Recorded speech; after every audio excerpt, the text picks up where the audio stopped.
Hello friends, welcome to my YouTube channel. So today in this video I am going to show you how to fix the Samsung screensaver not activating.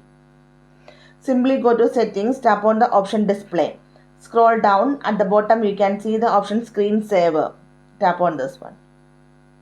So here you can see some styles of the screensaver, and from here you can select any one from here.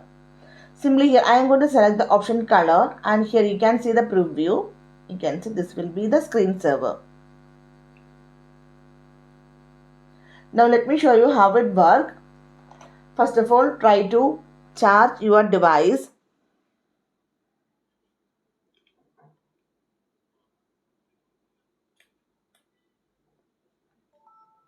Okay.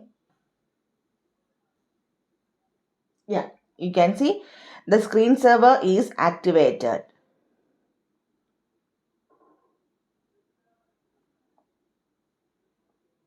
Okay. Here you can see show a screensaver after the screen turn off automatically while your phone is charging. So here you can see this is charging. Just wait for just turn off your device automatically. Now you can see the screensaver.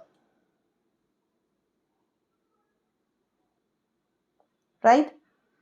So simply in this way we can fix the Samsung screensaver not activating on this device. I hope you guys enjoy this video. Thank you for watching. Thank you. Bye bye.